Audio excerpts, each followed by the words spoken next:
دیگه در طلاف بودم چرا نگو؟ چرا نگو؟ چرا نگو؟ نمیخواد نمازه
بگم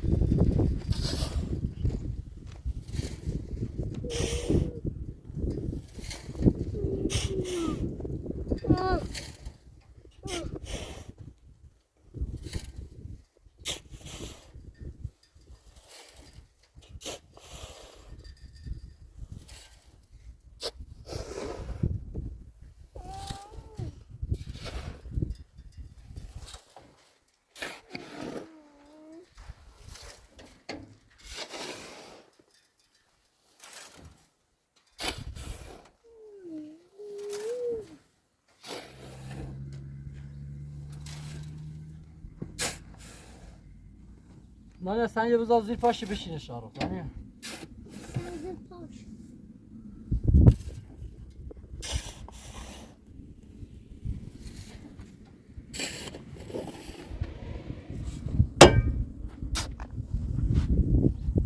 نه بشین سوار تا بریم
Hoş.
Ne oldu adam ya?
یا برون بالاشون با آرش برون بالاشون کنارن چیزی بهشون نگی تا همین علفا و فرا درختها رو بخورن.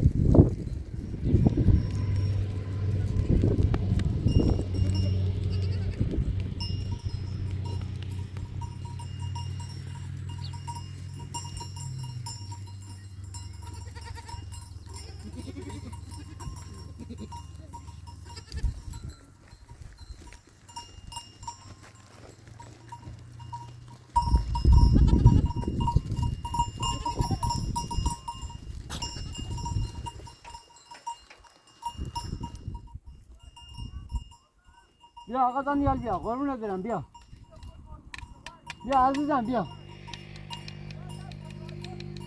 بیا گوسفندان خودشون رو علف میکنن بیا پیش خودم میشیم بیا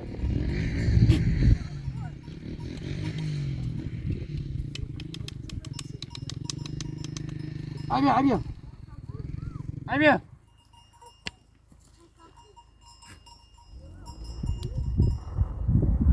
بیا دانیال بیا اینجا بشین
بله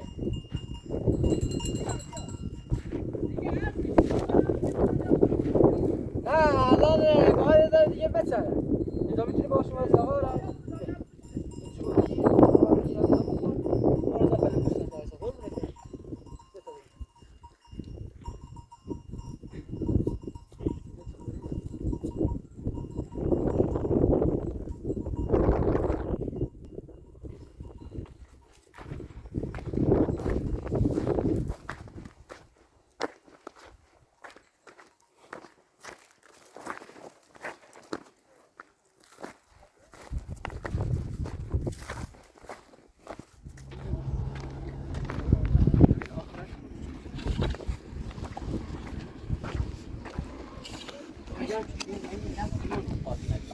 ما ساخت کردیم؟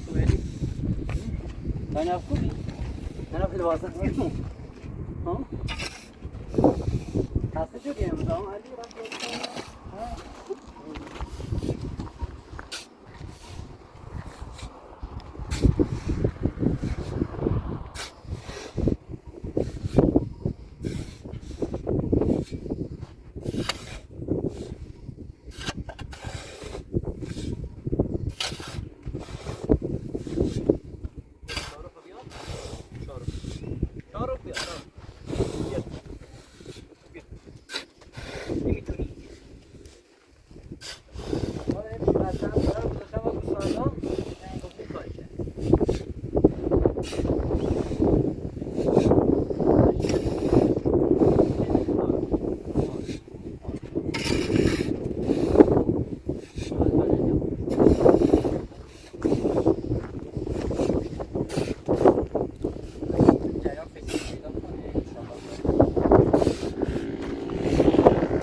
بیا گرجی بیا گرجی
کارشون هستن برای تحقیقات بیشتر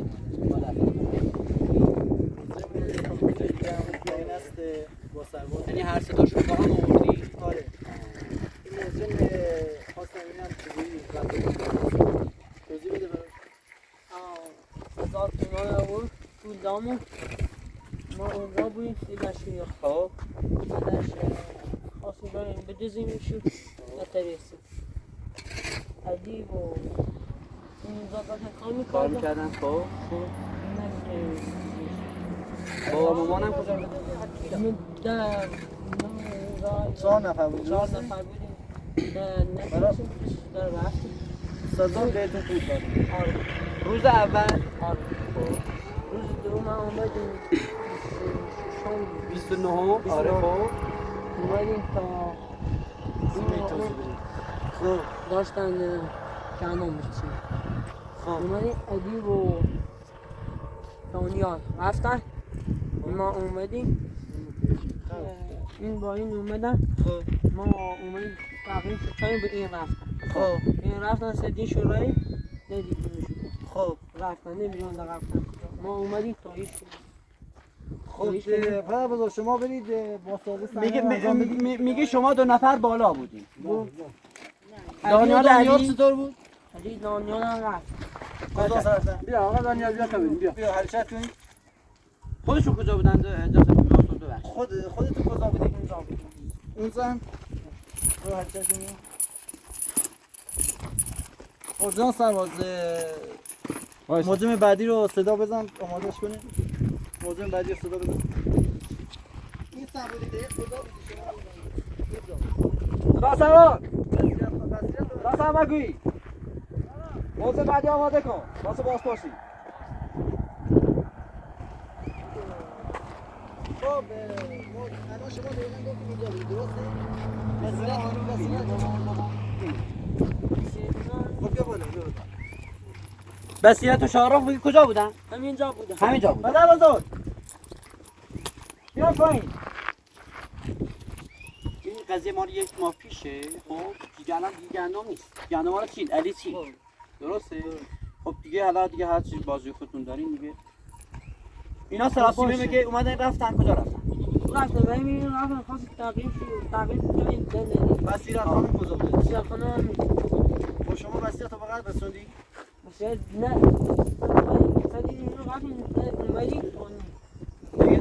دیگه شما بسیرت خانم به دقت رسوندین یا نرسوندی فقط اومدید بچه ها رو بدزدید و سزا بهتون پول داده بود خب انگیزه دارن کار چی بود؟ فقط پول دام و حرکت بدین اینو ما رفتیم میگه حرکت کنیم بریم رای فاسق کنید درست خب جان سرباز موضوع بعدی رو بیا اینو ببرم آره ببر حرکت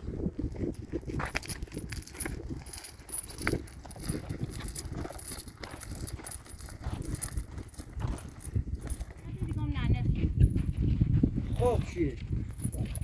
چی؟ سرباز موضوع رو بیا من قلت عزیز کردیم والا دیگه وقتی مجرمی قتل انجام دادی اوسا من نبیام اصلا من مزاحم نیستم هیچ کاری نمی‌کنم سرباز موضوع رو بیا اتهام می‌کنم بزنید چی بیاد قتل اینجا اتفاق افتاده قتل بله بله رو بیا فیلم رو من خبر ندارم روی خبر نداره آره؟ تو الان توضیح بده که کار کردی بایی اومد ما رو پولمون داد من یه چه بگم بعد اگه چطوری رو بگید یه پیای بیاد نیست زاد خب ما پیل داوی ما با رفیق اون نشستی کورو بیا او پایین ما ایگو بودوی نونو ادینه بدوز خب بودویی یا پس فرزندانش که بودویی بسیشه خب درسته خب پیل دامو ما این تا پا جنده بید یعنی بینون یکی هم باش اسمش دانیال بیرن خب همین رو بیه ما خلاص با جنان علی منظور طورینه؟ ها او اصلا نترسید روز 28 ام بیرن لطفاً برید بالا بیاین پایین با ما پارت رد کنید دانیال و علی کجا بودن؟ خب ما چومه این بیم دارن گله میسینن دل نترس دلیل دانیال رفتن حرکت کنید بریم یعنی 28 یه روز قبلش که داره ما اینجا داشت کار میکنیم خب درسته خب روز 29 ما اومدیم علی و دانیال رفتن خب مادر و پدرشون هم بعدین شده رفت خب الان تو میگی از سزا پول گرفتم برای اینکه بچه‌هاشو سزا پولمون داد ما تقصیر نبود از هیچ کاری نچیم بعد همین موقعیت خوب بود براتون جناب پاسدار ببخشید تا یه دانیال و شاروخ مگه نرفتن پدر مادر من رفتن پس چرا مثلا بچه‌ها رو بعد نداشتید با آخرینه بدیشون رفتیم خب چرا مثلا شرایط مناسبی بود برای دزدیدن بچه‌ها چرا دزدی نشید ایما پیلسه این کار کنیم 300 سزا دستور مودایی که بدیم به اودوش بدیم خدا واضح‌تر یه آیه حسین پور کجا بود اصلا همچین آمین با اول میبینم حالا نمیقانه خب درست این موضوع بعدیو بیان بره وا ما گناه نچردم آره چند راف نباش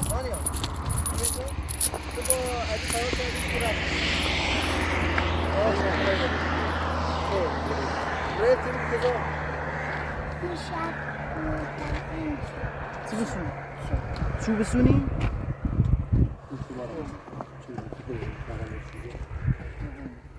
درست خب موضوع نفرشو شبیه همین حالا ببینیم موضوع بعدی بیار ببینم توضیح ها بده احتمالاً صحبتاشون یه چی بود باید دنبال سر نخ دیگه بجنید یا یه هیئت دیگه بیار برای تحقیق بیشتر یعنی یه بازپرس دیگه هم میاد یعنی احتمال زیاد عجیب نتیجه این رسیدیم باید بازپرس دیگه بیار برای تحقیق بیشتر تحقیق بیشتر زن ما میگیم همون سجاد هم این پدر مادرمون رو دزدی هم باعث قتل شده ما ما احتمال میدی ولی ما معدل چی باید اثباتش ندیم باید تحقیق بیشتری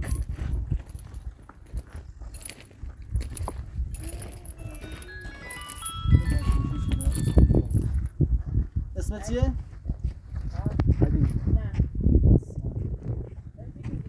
خب توضیح بده. خب آقای حسن حسین پور توضیح بده چه اتفاقی افتاد اینجا؟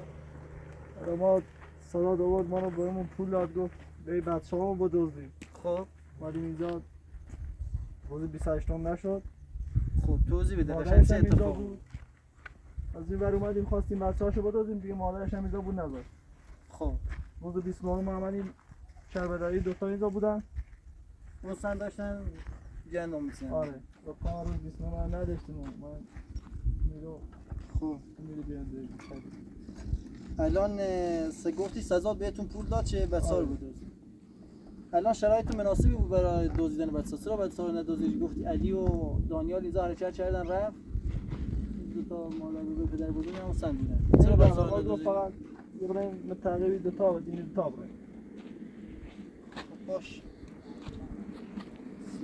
موضوع رو ببره ما بیدنا چای دیدم تمام حسین بگم بقا اصلا پیدا ما پیدا چه ما اصلا سرباز بلند چی ریاکاری ها به درد خودش میخوره بلندش کن مردم بازی در خود بلندش کن بابا چای دیدم بقا چای برو دل خوبه بابا جناب حسین پور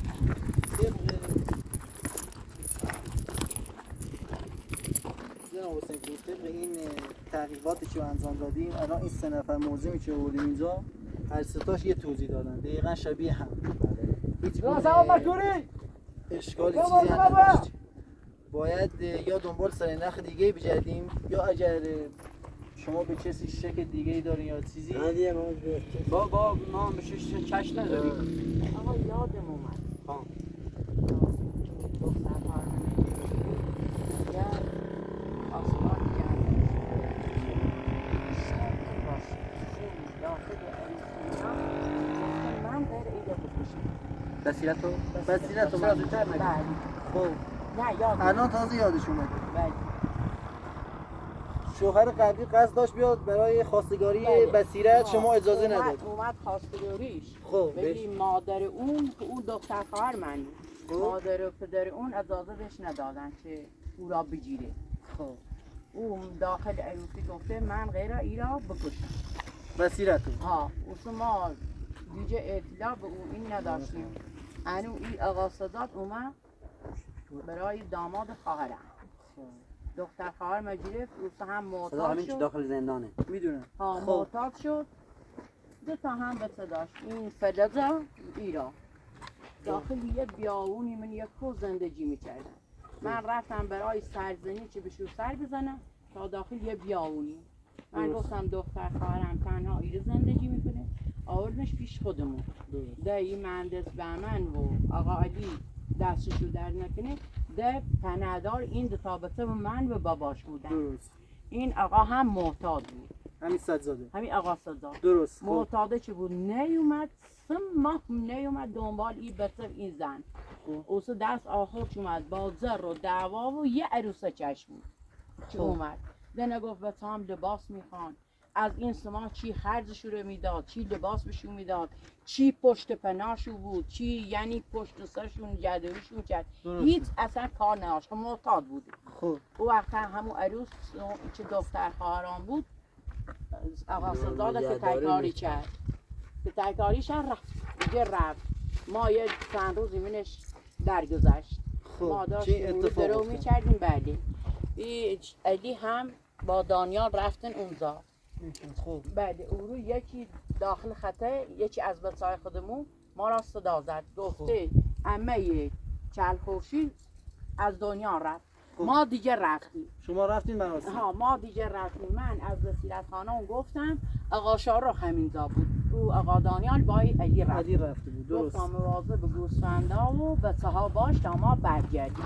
ما چه رفتیم مراسم اومدیم این پایین که بیایم داخل خونه که زندگی میکردیم با همون وسیلت خانم. درست. این 4 نفر به ما در اومد. 4 نفر که در اومد سر پوشی و بسته بود. ما را دزدیدن بردن توی بصیرت رو به قن نرسوده بودن، فقط شما دوتا دزدیدن. نه یعنی منظورش نه، اینه که من دیگه نیومدیم اینجا. اصلا کلا نیومدیم. دیگه نیومدیم که بالا. ببینیم. نه رفتیم من برگشتن خب، اونا درسته. ما را دزدیدن. خب بردن داخل یک کلبه خرابه بستن، هم پدره هم خود من. داخل اون کلبه چه بستن تایت چند روزی بوسه آقا بهمن و آقا علی که دنبال ما در به در میگشتن دیگه انون یه جای دیگه بردن بود، زاب زامو کردن. درست. بعد یه 2 روزیش دیدیم آقا دانیال سزاد آورد پیش ما. آقا دانیال اون خب آورد همو پیش ما. این آقا سزاد از او قصه مراقبت میکرد، هیچ اذیتش نمیکرد.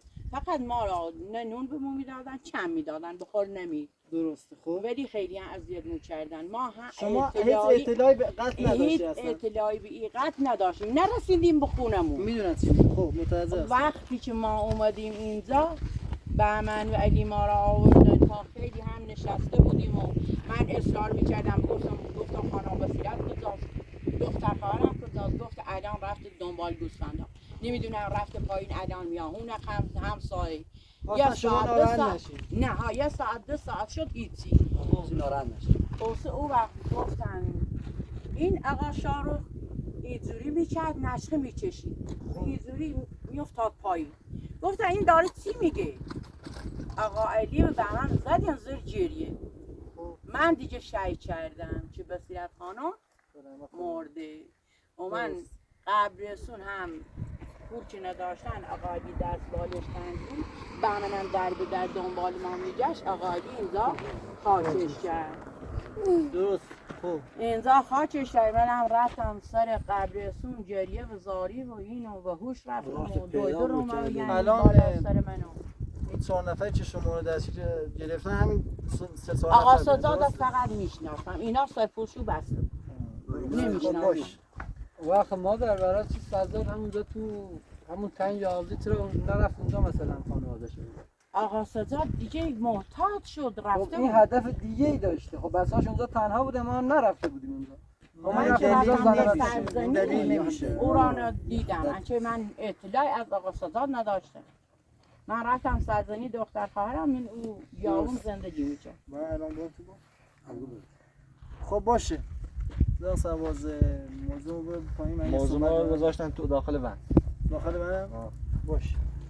آقای بهمن رضاپور طبق این تحقیقاتی که از دیروز تا الان بازپرس الان این نوشته‌های کلا بازپرس دیروزه، این هم مورد من. خب طبق این مدارج و این اسنادی که ما انجام دادیم احتمال زیاد این قتل این 3 نفر به نرسونده. با سزا 4 این 4 نفر قتل انجام ندادن. خب این صحبتی که مادرتون کردن چی گفتن شاید دارن به یه نفر دیگه که قبلا نامزاد اولیش بعدن خواستگار بالا بصیرت ما هم بوده، داره.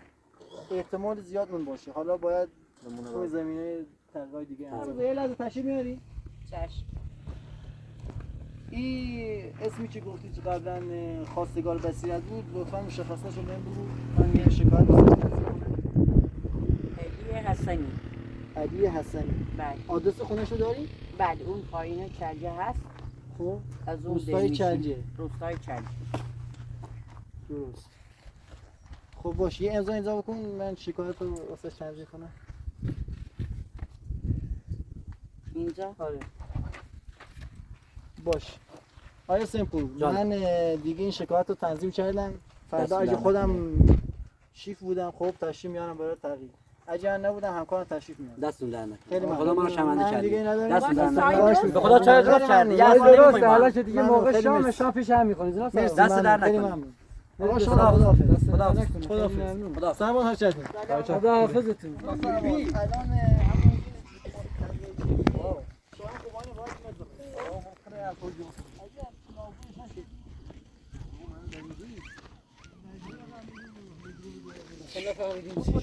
بلند شیم بابا چی